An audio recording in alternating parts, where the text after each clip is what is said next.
अगर आप बिहार के कलाकार को रखेंगे, 3 बड़े कलाकार अगर बिहार के रहेंगे तो उस पे और मतलब 10-10 लाख रुपया और आपको अलग से मिलेगा। हर फील्ड में मैं यही कहूंगा कि शॉर्टकट जो होता है ना, वो हमेशा घातक होता है। बहुत मतलब खुद से अपेक्षा पाल लेना कि हम तुरंत मुंबई चले जाएं और मुंबई में जाके हिट कर जाएं, कोई इधर कदा एक आध हिट कर भी जाते हैं और एक आध हिट के बाद फ्लॉप कर जाते हैं। ये बहुत बड़ा मुद्दा है कि वल्गर गीत जो है, ये बहुत बड़ा मुद्दा है। ये बनाने वाले की भी गलती है और सुनने वाले की भी गलती है।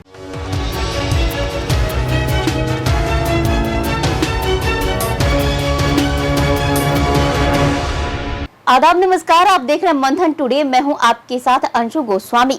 आज हमारे साथ है बिहार के कला संस्कृति प्रकोष्ठ अध्यक्ष वरुण कुमार सिंह। बहुत बहुत स्वागत है सर आपका। नमस्ते।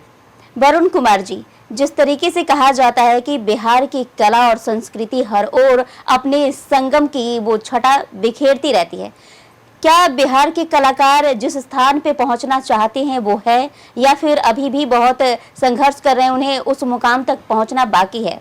और अगर बाकी है तो उस पे क्या किया जा रहा है आपके सरकार के द्वारा? देखिए, कुछ लोग तो पहुंच गए हैं और कुछ लोग रास्ते में हैं और कुछ लोग को आगे बढ़ाने की जरूरत है।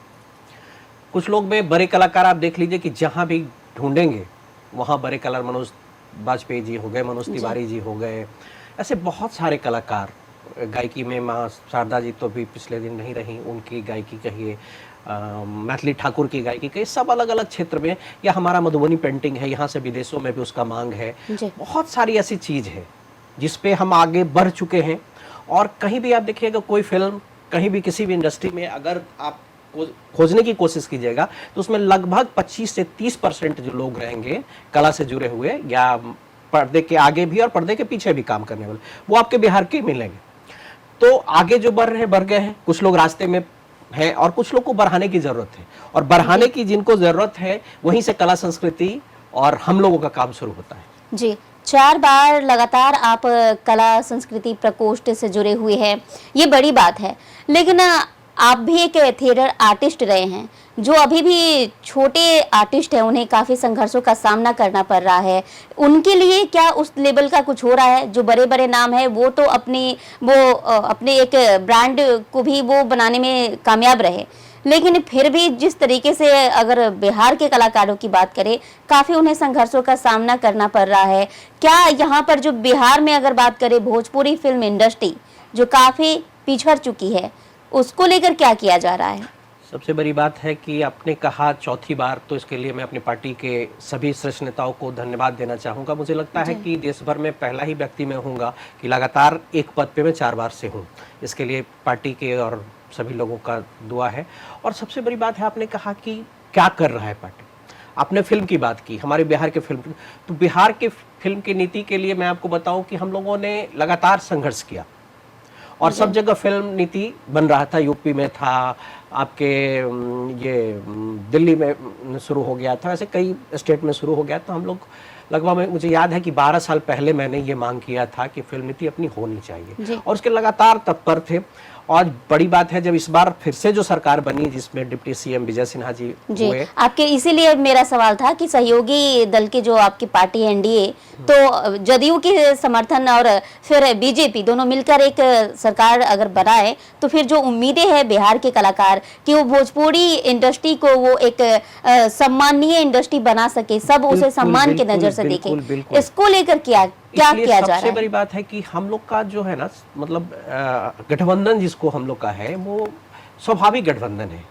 तो इसमें है ना कि हम लोगों को काम करने में भी मजा आता है।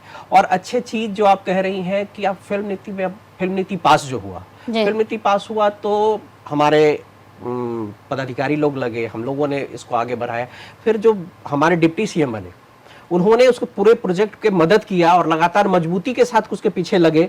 सम्राट चौधरी जी ने उसका वित्तीय काम देखा और अंत में कैबिनेट से पास हुआ और फिल्म नीति पास हुआ। और मैं गर्व से कह सकता हूँ, ये फिल्म नीति जो है पूरे देश का सबसे बड़ा फिल्म नीति है। जैसे और सबसे ज्यादा, मतलब 4 करोड़ रुपया तक हम लोग इसमें सब्सिडी देने का काम कर रहे हैं। बिहार देश में कहीं भी 4 करोड़ तक नहीं मिलता। 4 करोड़ तो मिलेगा ही अगर आप बिहार के कलाकार को रखेंगे।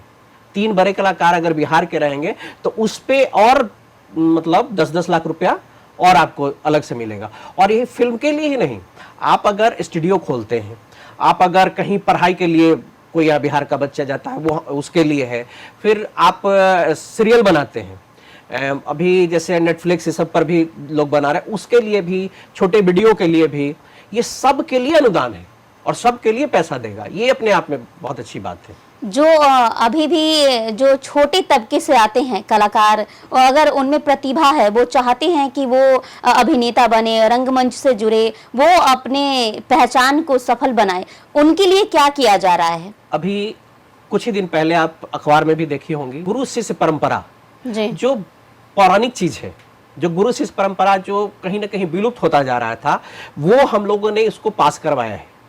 जी। बिहार सरकार ने गुरु शिष्य परंपरा पास करवाया है, जिसमें क्या है कि एक गुरु होंगे, उनको 15,000 रुपया महीना मिलेगा, उसके शागिर्द जो साथ बजाने वाले संगत कलाकार उनको 7,500 रुपया मिलेगा, और जो उनको बच्चे जो सीखने वाले होंगे उनको 3-3 हजार रुपया पर महीना दिया जाएगा।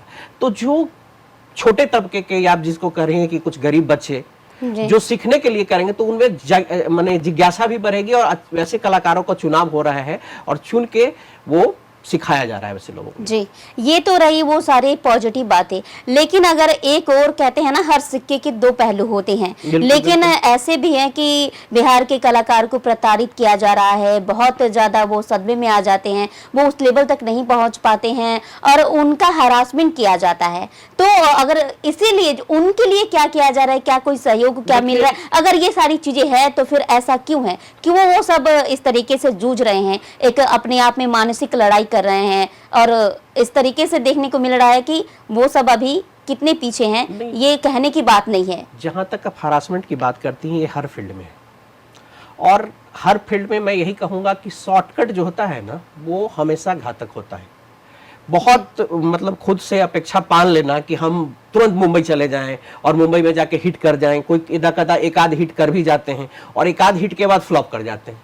अब क्या है, एक ही हिट में लोग अपने आप को बड़े कलाकार मानने लगते हैं, वो पूरा सारा उस तरीके का व्यवस्था अपना कर लेते हैं, और उनको फिल्म जब नहीं मिलती है तो कहीं ना कहीं उनको मानसिक परेशानी होती है, और वही लोग कुछ ना कुछ गलत ट्रैक होते हैं, और ये हर फील्ड में है। नहीं, वो तो है, लेकिन मेन जो ये बात है कि जिस तरीके से ये देखा जा रहा है कि आपकी सहयोगी दल के सरकार हैं, लेकिन अगर उस तरीके से जो आपने बताया ये किया जा रहा है, वो किया जा रहा है, अगर वैसा किया जा रहा है वाकई में, तो फिर क्यों वो सब अश्लीलता की ओर बढ़ रहे हैं, क्यों बढ़ावा मिल रहा है? भोजपुरी इंडस्ट्री यानी कि वल्गर इंडस्ट्री ये कहा जा रहा है। ये बहुत बड़ा मुद्दा है कि वल्गर गीत जो है, ये बहुत बड़ा मुद्दा है। ये बनाने वाले की भी गलती है और सुनने वाले की भी गलती है। बिहार में 5 बोली है, ठीक है, अंगिका, बजिका, मगही, मैथिली, और ये 5 बोली है। तो आप देख लीजिए कि हम जो हैं, हम लोग खुद शुरू नहीं करते हैं। अगर हमारे घर में बच्चे लोग हैं, बच्चे लोग को अपनी बोली से दूर रखते हैं।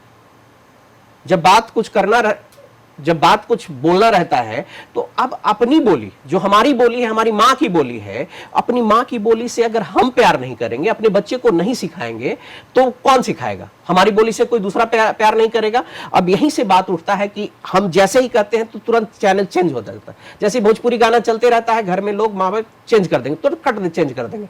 तो उससे क्या होता है ना कि भोजपुरी में बहुत मिठास है, मैथिली में बहुत मिठास है, बहुत अच्छे अच्छे गीत हैं, उसको सुनाने की भी जरूरत है। हमारी संस्कृति जो है उसको मजबूत करने के, हमारी संस्कृति क्या आज हमारे बच्चे को हमारे धरोहर है वो सिखाने की जरूरत है। चलिए, बहुत बहुत शुक्रिया वरुण कुमार जी आपका। ये हमारे साथ थे वरुण कुमार सिंह, जिन्होंने कई सारे बिहार के कला संस्कृति को लेकर और कलाकारों को लेकर महत्वपूर्ण बातें कही। देखते रहे मंथन टुडे। शुक्रिया।